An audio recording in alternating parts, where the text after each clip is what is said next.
Hello viewers, কেমন আছেন আপনারা সবাই? আশা করছি আপনারা সবাই খুব ভালো আছেন। ভালো থাকুন, সুস্থ থাকুন। ড্রব্যাক্সে আপনাদের স্বাগত জানাই। আমিও খুব ভালো আছি। চলুন আজ আপনাদের নিয়ে যাই আমার মাসি শাশুড়ির ছেলের আইব্রো ভাতের পর্বে। প্রথমেই দেখতে পেলেন আমার শ্বশুর মশাই আর ছোট মেশো বসে আছে চেয়ারে। আর হচ্ছে এই যে আমার শাশুড়ি মা আয়োজন করছেন আইব্রো ভাতের জন্য। আমার বড় মাসি শাশুড়ির ছেলের আইব্রো ভাতের পর্ব আজকে হতে চলেছে। দেখুন থালা কিভাবে সাজিয়েছে, 5 রকমের ভাজা সব কিছু করে। আর হচ্ছে ওর আইব্রো ভাতটা আমাদের বাড়িতেই আজকে দেওয়া হয়েছে।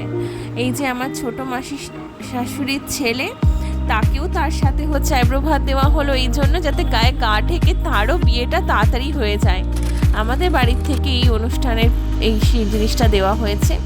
এবার চলে এসেছি বিয়ে বাড়িতে। এত গরম ছিল সেদিনকে বিয়ে বাড়িতে, বিশ্বাস করুন। আর বউ এত ব্যস্ত ছিল আর ও গরমে এতটা কষ্ট পাচ্ছিল যে ওর কাছে যেতেই আমাদের খুব কষ্ট হচ্ছিল।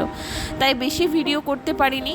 সোজা চলে যাচ্ছি এবার বউ ভাতের রিসেপশনের দিনকে আমি গাড়িতে বসে বসে বোর হচ্ছিলাম। কি করব বলুন, এত গরম বাইরে। একটা ওলা বুক করে নিয়েছিলাম। দেখুন আমার শাশুড়ি আর আমার বর দুজনাই বসে বসে গাড়িতে ঘুম দিচ্ছে, আর আমি বেচারি বোর হয়ে কি করব, আশেপাশে এদিকে তাকাতে তাকাতে ভাবলাম আপনাদের সাথে এই ভিডিওটা একটু শেয়ার করে নেওয়া যাক।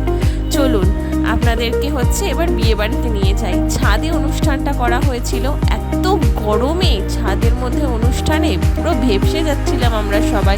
তবুও ছাদে সুন্দর একটা হাওয়া দিচ্ছিল, কিন্তু বেশি ভিডিও করা যায়নি। এই যে ছবি কটা ছেড়েছি, এটা হচ্ছে আমার মাসি শাশুড়ির মেয়ে আর আমার বরের সাথে ছবি ছাড়া। এই যে আমার শাশুড়ি মা, আমরা সবাই খেতে বসেছিলাম, সেই সময় এটা ছবি ছাড়া হয়েছে।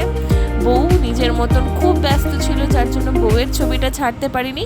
আগামী ব্লগে যখন ওদেরকে নেমন্তন্ন করে এই বাড়িতে দুজনকে ডাকবো, তখন ওদেরকে হচ্ছে আমি একসাথে করে সবাইকে দেখাবো।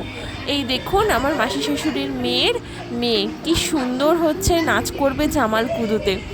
চেষ্টা করছে ও করার জন্য, কিন্তু এত লজ্জা পাচ্ছিল আসলে যে করেই উঠতে পারছিল না।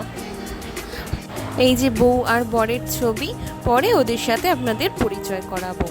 চ্যানেলটিকে অবশ্যই সাবস্ক্রাইব করবেন, একটা লাইক করে দেবেন ভিডিওটা ভালো লাগলে। সুস্থ থাকবেন, ভালো থাকবেন। দেখা হচ্ছে পরের ব্লগে। টাটা।